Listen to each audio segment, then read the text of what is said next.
Hello बच्चों, आप कैसे हो? उम्मीद है कि आप अच्छे होंगे। तो बच्चों, हम आज इस वीडियो में आपके लिए बहुपद अर्थात पॉलिनोमियल के पार्ट 4 को लेके आए हैं, जो कि आप लोगों के लिए बहुत ही महत्वपूर्ण प्रश्न सब है बच्चों। आज का प्रथम प्रश्न है बच्चों, रेखिक बहुपद ए एक्स प्लस बी का ग्राफ एक्स एक्स को किस बिंदु पर प्रतिच्छेद करता है? ए में B by A comma zero, B में minus b by A comma zero, और सी में माइनस ए बाय बी कोमा जीरो, और डी में इनमें से कोई नहीं। बच्चों, प्रश्न है ए एक्स प्लस बी को ग्राफ पे प्रदर्शित करना है। मान लीजिए कि P x equal to A x plus b, a x plus b, और p x equal to zero लिख दीजिए बच्चों। अब a x plus b equal to zero लिख सकते हैं। A x equal to minus b, therefore x equal to minus b by a होगा बच्चों। आप एक ग्राफ खींच सकते हैं इस तरह से।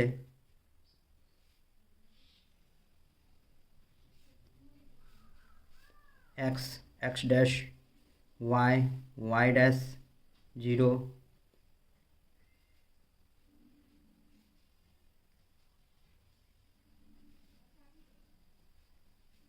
ये ए होगा, बी होगा, सी होगा, यहाँ भी A B C dot dot होगा, यहाँ भी डॉट डॉट हो सकता है, यहाँ माइनस ए माइनस बी, और यहाँ माइनस सी डॉट डॉट होगा बच्चों। इसी तरह से यहाँ minus a minus b minus c dot dot होगा। ये प्लस प्लस क्वाड्रेंट होता है बच्चों। यह बच्चों माइनस प्लस क्वाड्रेंट होता है। माइनस कहने का अर्थ एक्स एक्सिस माइनस है और वाई एक्सिस प्लस है, और ये माइनस माइनस क्वाड्रेंट होता है क्योंकि एक्स एक्सिस भी माइनस है, वाई एक्सिस भी माइनस है। ये प्लस माइनस क्वाड्रेंट होता है क्योंकि एक्स एक्सिस प्लस है बच्चों और वाई एक्सिस माइनस है, तो ये क्वाड्रेंट होता है बच्चों। अब इसमें आपको कह रहा है माइनस बी बाई ए, तो माइनस बी यहाँ है, तो मान लीजिए माइनस बी बाई ए यहाँ, माइनस बी का मान ये है, और ए आपको माइनस बी बाई ए यही होगा बच्चों, क्योंकि माइनस बी का मान यही है। मान लेते हैं कि माइनस बी बाई ए ये है। तो जब माइनस बी बाई ये है ग्राफ पे, तो आप इसे एक, तो इस पे है, इसी बिंदु पे है कहीं, या तो यहाँ या यहाँ बिंदु, इस बिंदु पे होगा। यहाँ नहीं, माइनस बी यहाँ मान लीजिए ये बिंदु पे है, बी का कुछ भाग तो ए के भाग से अधिक होगा, तो मान लीजिए ये है, और ये मूल बिंदु जीरो है, इसीलिए एक्स और वाई का इसमें लिखा जाता है निर्देशांक में। तो एक्स में हो जाएगा माइनस बी बाई ए, और वाई का निर्देशांक जीरो हो जाएगा, minus B by A zero, अर्थात 1 का आंसर हो जाएगा बच्चों ऑप्शन नंबर बी। नेक्स्ट अर्थात दूसरा प्रश्न है बच्चों, y बराबर पी एक्स का ग्राफ एक्स अक्ष को प्रतिच्छेद करता है, तो वे बिंदुएं बहुपद के क्या कहलाते हैं? ए में शून्यक, बी में कोई नहीं, सी में शून्यकों का गुणनफल, और डी में इनमें से कोई नहीं। आपको दिया हुआ है y equal to P X. अब इसी तरह से X axis, Y axis, X X dash, Y Y dash, ये एक्सिस मान लेते हैं बच्चों। अब इसमें थ्योरी से इसका प्रश्न का आंसर हो जाएगा। इसका थ्योरी जब जानेंगे तो बच्चों आप अवश्य इस प्रश्न को बिना बनाए सॉल्व कर सकते हैं, क्योंकि होता है क्या इस थ्योरी में कि शून्यकों की संख्या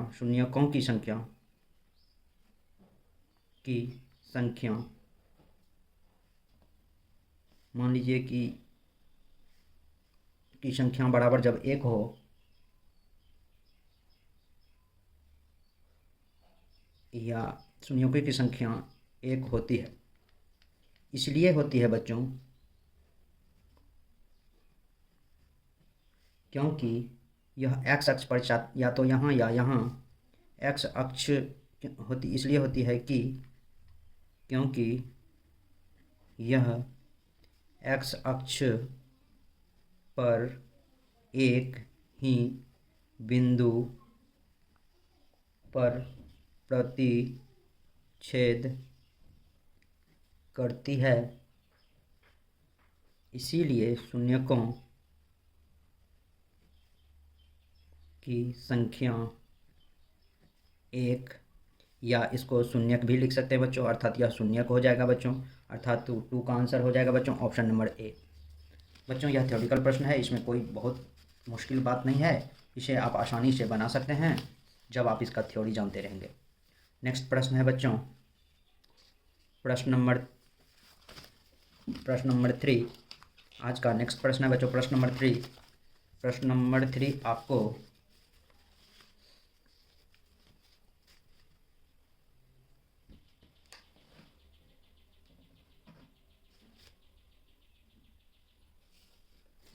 प्रश्न नंबर 3 आपको दिया है बच्चों, ax² + bx + c बहुपद का आलेख होता है। सरल रेखा, बी परवलय, सी वृत्त और डी वक्र रेखा। बच्चों इक्वेशन ax² + bx + c जब क्वाड्रेटिक या द्विघात समीकरण के रूप में इक्वेशन होगा तो इसमें याद रखिएगा, इसका थ्योरी होता है बच्चों, ये ग्राफ पे कभी भी इसका शून्यक तो बच्चों 2 ही होगा द्विघात समीकरण में, आप जानते ही हैं, पढ़े भी हैं द्विघात समीकरण में, इसलिए इसका शून्यकों की संख्या क्या होगा 2, अर्थात या तो एक ऐसे बिंदु होगा तो ये बिंदु इस तरह से या तो ऊपर की ओर खुलेगा या इस तरह से बिंदु होगा, तो हो सकता है कि इस तरह से ये खुले एक्स अक्ष पर, तो या तो ऊपर की ओर खुलेगा या नीचे की ओर खुलेगा, कोई ज़रूरी नहीं है कि ये ऋणात्मक तरफ खुलेगा, हो सकता है कि आपको इस तरह का बच्चों आपको इस तरह से यहाँ भी खुल सकता है। तो यह हमेशा इस यू आकार की जब आकृति बनाएगा 2 शून्यक रहने पर, और ये हमेशा 2 शून्यक रहने पर ही यू आकार की आकृति बनाएगा, इस यू आकार की जब यह आकृति बनाएगा तो यह हमेशा परवलय कहलाएगा, अर्थात द्विघात समीकरण के फॉर्म में जब इक्वेशन होगा तो आलेख इसका परवलयाकार बनेगा, चाहे मुंह ऊपर की ओर खुला हो या नीचे की ओर, लेकिन हमेशा इसका परवलय ही बनेगा। नेक्स्ट प्रश्न है बच्चों, प्रश्न number 4,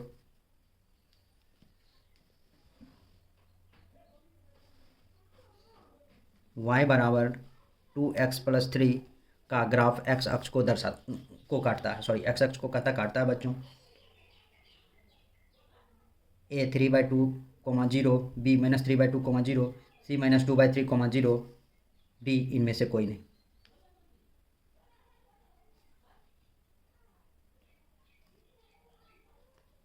to x + 3 = 0, 2x = -3, therefore x = -3/2।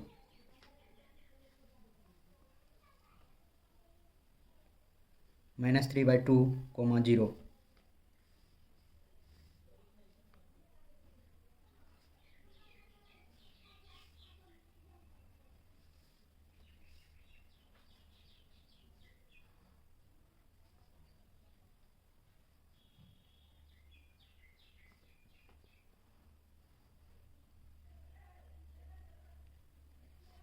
बच्चों -3/2, 3/2 कहने का अर्थ है 1.5 होगा बच्चों।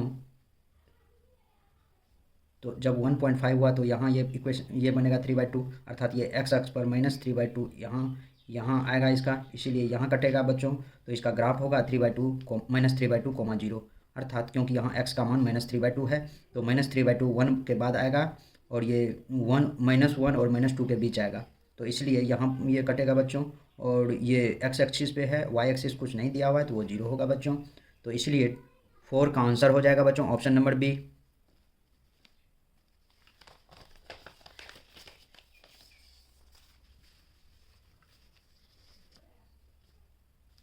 नेक्स्ट प्रश्न है बच्चों, प्रश्न नंबर 5, y = x² - 3x - 4 का ग्राफ एक परवलय है जिसका खुला मुंह होगा, ए नीचे, बी ऊपर, सी ऊपर और नीचे, डी इनमें से कोई नहीं।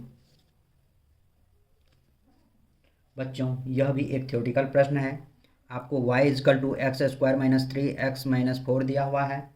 आप यहाँ एक चीज़ देखेंगे, x² का बहुपद क्या है, चूँकि बहुपद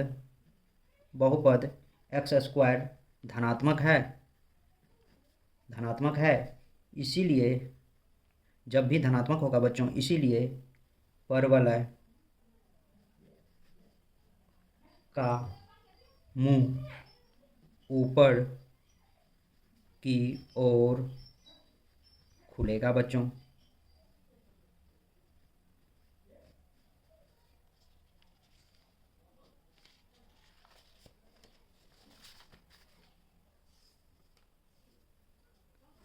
चूँकि मैं बताया कि ऊपर या नीचे कुछ भी खुल सकता है, लेकिन यहाँ नीचे खुलेगा बच्चों, अभी तुरंत मैं यहाँ बताया हूँ कि ऊपर की ओर तब मुंह खुलेगा जब प्लस में होगा, यहाँ माइनस में है तो ये नीचे की ओर इसका x² प्लस इसका ये बच्चों 4 नंबर का मुंह नीचे की ओर खुलेगा बच्चों।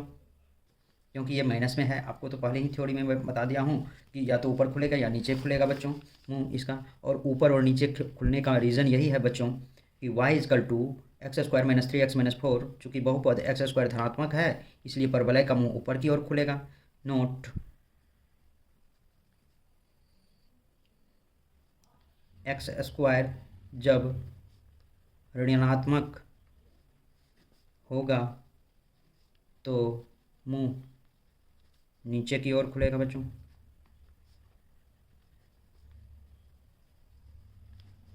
अर्थात 5 का आंसर हो जाएगा बच्चों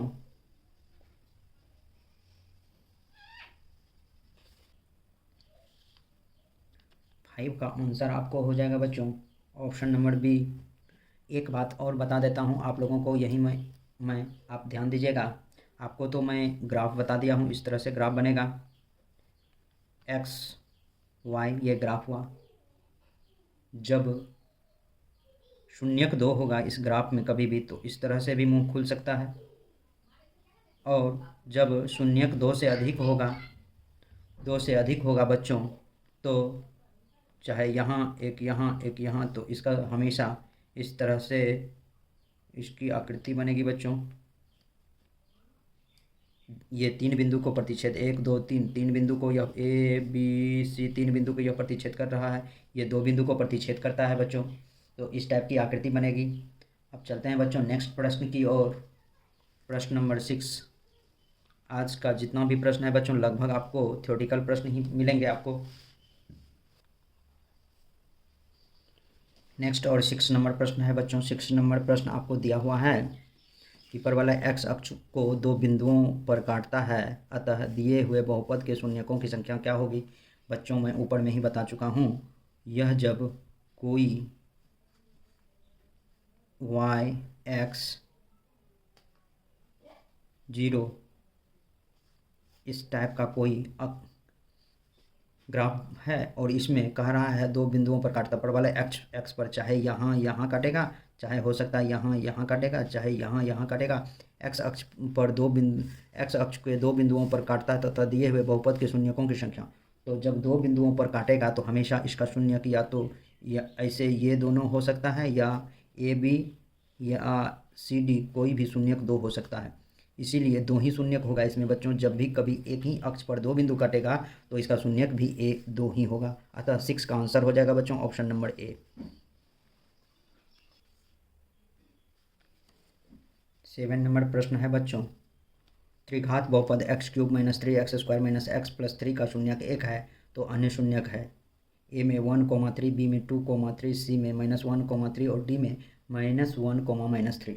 बच्चों मान लेते हैं px = x³ - 3x² - x + 3 एक शून्यक, अर्थात इसका मान लेते हैं शून्यक, माना कि शून्यकों की संख्या क्रमशः अल्फ़ा, बीटा तथा गामा है बच्चों। और इस इक्वेशन में इसको a मानते हैं, इसको b, इसको c, इसको d। a = 1, b = -3, c = -1 और d = 3 दिया हुआ है बच्चों।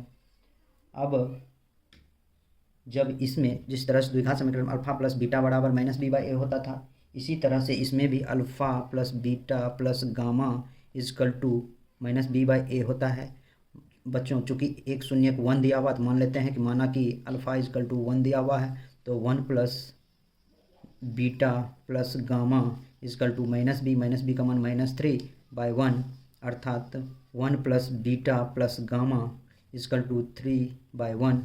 बीटा प्लस गामा = 3 माइनस ये प्लस वाला माइनस इधर जाएगा तो -1, तो बीटा प्लस गामा = 2। इक्वेशन 1 इसको मान लेते हैं बच्चों।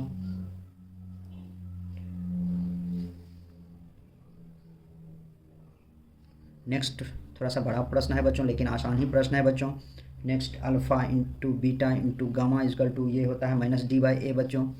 तो -d का मान -3/1, अल्फ़ा का मान 1 दिया हुआ है बच्चों, 1 इंटू बीटा और गामा, अर्थात इसको आप बीटा गामा इजकल टू -3 लिख सकते हैं। अब बच्चों बीटा प्लस गामा दिया हुआ है, आप बीटा माइनस गामा यहाँ निकाल लें।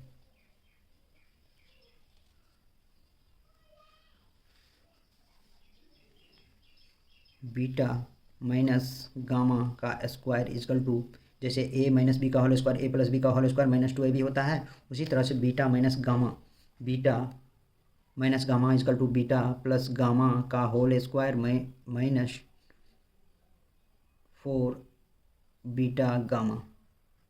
तो बच्चों बीटा प्लस गामा का जो whole square -4 beta gamma, 4 beta gamma इस तरह से जो लिखा जाता है। तो बीटा प्लस गामा का मान आपको दिया हुआ है 2 का स्क्वायर -4 इंटू बीटा और गामा का मान दिया हुआ है -3, तो ये हो जाएगा 4 माइनस माइनस प्लस 12, तो 16 हो जाएगा। बीटा माइनस गामा का whole square is equal to 16, beta minus gamma is equal to √16, तो beta minus gamma is equal to 4 equation 2। अब 1 2 को लेके बनाएंगे और इसका अन्य शून्यक आ जाएगा बच्चों।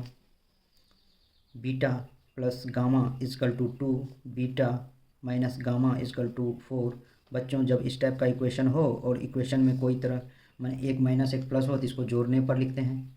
जब जोड़ने पर लिखेंगे तो इसका चिन्ह परिवर्तन नहीं होता, यदि घटाने पर लिखते तो इसका चिन्ह परिवर्तन होता। जोड़ने पर जोड़ेंगे तो ये माइनस है, ये प्लस है, कट जाएगा, बीटा प्लस बीटा 2 बीटा हो जाएगा बच्चों, और 4 2 6 हो जाएगा। Therefore beta is equal to 6/2, beta के गुणनफल में 2 है इसलिए 2 इधर भागा में हो जाएगा, 2 3 6, बीटा इजकल टू 3। अब यहाँ समीकरण एक से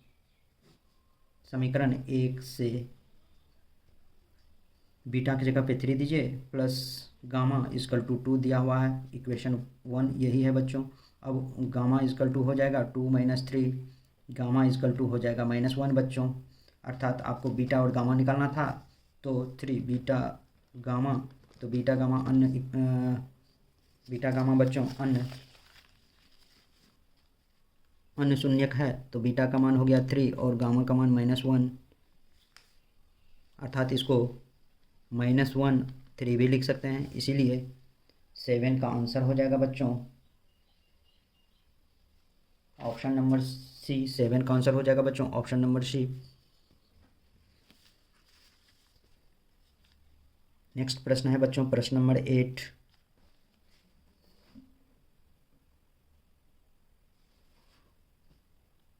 प्रश्न नंबर 8 दिया हुआ है, यदि f(x) is equal to x³ - 5x² + 2x + 2 है तो f1 का मान क्या होगा।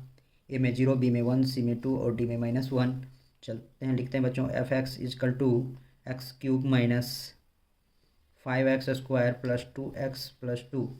तो f1 का मान 1 का क्यूब -5 × 1 का स्क्वायर + 2 × 1 + 2, 1 का क्यूब 1 -5 + 2 + 2 2 2, ये प्लस में, ये भी प्लस में, ये भी प्लस में है, तो ये 5 हो जाएगा ऐड करके -5 इजकल टू 0।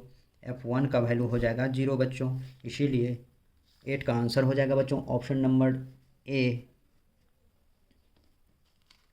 का। नेक्स्ट प्रश्न है प्रश्न नंबर 9 बच्चों। प्रश्न नंबर 9 बच्चों ये थ्योरेटिकल प्रश्न ही है। इस प्रश्न को देखते हैं। किसी बीजीय व्यंजक में चर x के घात के उच्चतम घात को क्या कहते हैं। चर का घात, रेखिक बहुपद का घात, बहुपद का घात, कोई नहीं। बच्चों इस टाइप ये जो प्रश्न हुआ आपको पूछा जा रहा है बीजीय व्यंजक में चर मान x के घात जब उच्चतम हो, x का घात जब 2 हो या क्यूब हो या 4 हो, कुछ भी घात रहे तो इस तरह के घात को क्या कहते हैं। तो इस तरह के घात को बहुपद घात बहुपद कहते हैं बच्चों, बहुपद का घात कहते हैं, इसलिए 9 का आंसर हो जाएगा ऑप्शन नंबर सी। आज का नेक्स्ट और लास्ट प्रश्न है बच्चों, बहुपद x² - 15 के शून्यकों को ज्ञात कर इनका शून्यकों का योग ज्ञात करें। ऑप्शन ए में है 2 -2√15, बी में है +2√15, सी में 0, डी में कोई नहीं। बच्चों लिखिए सर्वप्रथम प्रश्न आपको दिया हुआ है px इजकल टू x² - 15, इसको मानते हैं, माना px को तो माने हैं ना बच्चों, इसीलिए px इजकल टू x² - 15 मान लिए, और मान लेते हैं कि px इजकल टू 0 दिया हुआ है, तो x² - 15 is equal to 0, x² is equal to 15, therefore x is equal to √15 ± square जब उस साइड जाएगा तो इसका मूल जब निकाला जाएगा तो उसमें +-15 लिखेंगे बच्चों। इसलिए x का एक मूल हो जाएगा +15 रूट अंडर +15, दूसरा मूल रूट अंडर माइनस रूट, दूसरा +√15 और दूसरा हो जाएगा -√15। अब मूलों का ये अल्फ़ा इजकल टू +15 यदि हो गया बच्चों, अब beta is equal to -15 root under -15 हो गया, तो कह रहा है इसका योग ज्ञात करें। तो alpha plus beta is equal to हम लिख सकते हैं बच्चों +√15 +-√15 लिख सकते हैं। तो √15 + -√15 ये दोनों कट गया, इसका अर्थ हो गया 0। इसीलिए 10 का आंसर हो जाएगा बच्चों ऑप्शन नंबर सी। तो बच्चों आज के वीडियो में बस इतना ही। मेरे YouTube चैनल पर बने रहने के लिए आप लोगों को बहुत बहुत धन्यवाद, तथा मेरे इस प्रकार के वीडियो को आप लोगों को देखने के लिए बहुत ही धन्यवाद है, इसके लिए भी धन्यवाद है बच्चों। और मेरा वीडियो को देख के मेरा वीडियो को ज़रूर से ज़रूर शेयर करें बच्चों, जिससे कि आपके दोस्तों को भी मेरे वीडियो का लाभ मिल सके और मुझे भी कुछ फ़ायदा पहुंच सके। तो बच्चों आप लोगों को बहुत बहुत धन्यवाद।